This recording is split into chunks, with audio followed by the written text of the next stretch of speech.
is lesson 1 in unit 2 of advanced pre-algebra. We're talking about properties in one-step equations. The homework that goes with this is in your homework packet, page 2 and 3, up to number 14. Don't forget about comma. All right, we are talking about properties. This is a review from elementary school, but it's very important that you know it. Commutative property is for addition and multiplication, and it is order does not matter when you are adding and subtracting. This does not go for multiplying and dividing. For example, 3 plus 4 is the same as 4 plus 3. Or 2 times negative 5 is the same as negative 5 times 2. That's the commutative property. Order doesn't matter. I think when you commute to school, you go from here to school and school to here, they're the same exact distance. All right, the associative property is grouping doesn't matter. And again, that is with addition and multiplication. For example, if I gave you this problem, 2 plus 3 plus 4. If I group it this way, I'm going to get the same thing if I group it this way. Because think about it, on this side, I would do 2 plus 3 first, which is 5. 5 plus 4 is 9. On this side, I would do 3 plus 4 is 7. Plus 2 is 9. I get 9 either way. Same thing with multiplication. I can group them this way or this way. So 2 times 3 is 6. 6 times 4 is 24. Over here, 3 times 4 is 12, times 2 is 24. You get the same thing. Your grouping doesn't matter.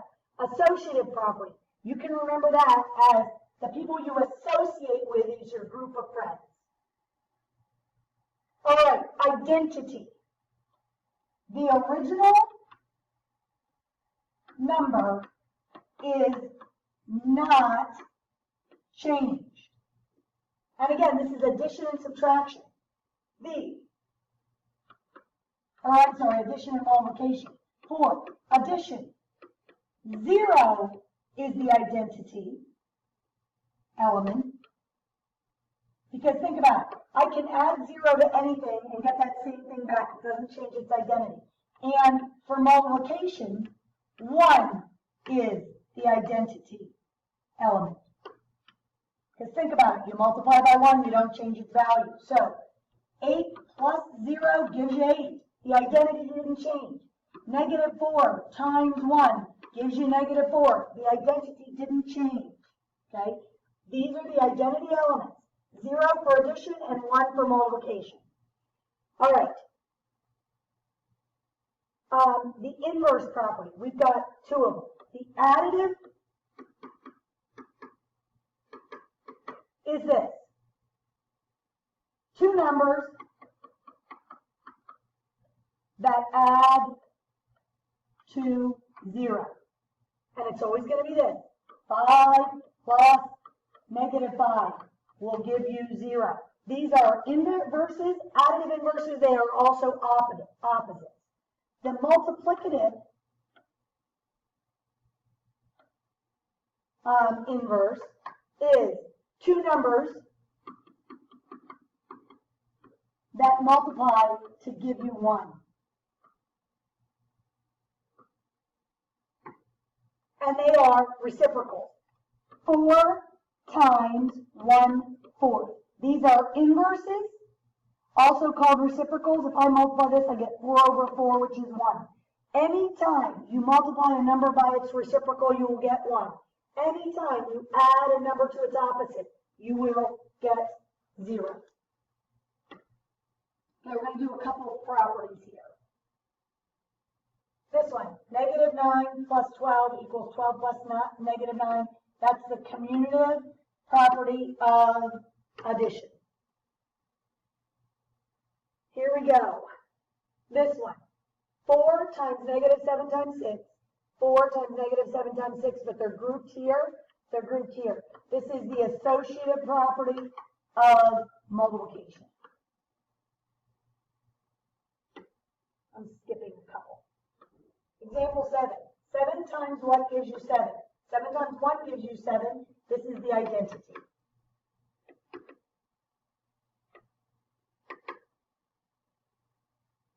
All right, I think that's enough of those. Now, the last thing I want to take a look at are one-step equations. When you are doing a one-step equation, you need to simplify, and this is good for any equation, not just one third. Simplify both sides first. Undo any operation by doing the opposite on both sides of the equation. Simplify, and then check. Now, I'm going to show you some examples, and I want you to write the steps down. This left side, x plus -4, we're going to rewrite that as x minus 4 equals 11. We don't want double signs. That's going to screw everybody up. Now, I always say the equals is the middle of your equation. And when you are solving equations, as long as you do the same thing to both sides, you keep it balanced. So I'm going to undo this -4. What's the opposite of -4? It's +4. But I have to do it to both sides. Look how I'm showing that. -4 plus 4 is 0. So on this side, I'm left with x equals 15. If I check that back into my original equation, 15 plus -4 does give you 11. All right, here we go.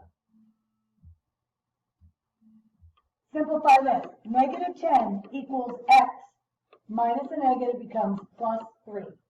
To solve this, I'm going to subtract 3 from both sides because I'm going to get rid of what's with the variable. 3 minus 3 is 0. I'm left with x on this side. -10 minus 3 is -13. Let's jump down to this problem. 5/9 x equals 20. What does this mean? This means 5/9 times x equals 20. So what's the opposite of multiplying by 5/9? We're going to divide by 5/9. 5/9 divided by 5/9 is 1, so I'm left with 1x, which is just x. On this side, I will have 20 divided by 5/9. Well, let's work that out. That's 20 times, flip this, 9/5. 5 goes into 5 once, into 20 4 times. 4 times 9 is 36. So you get 36.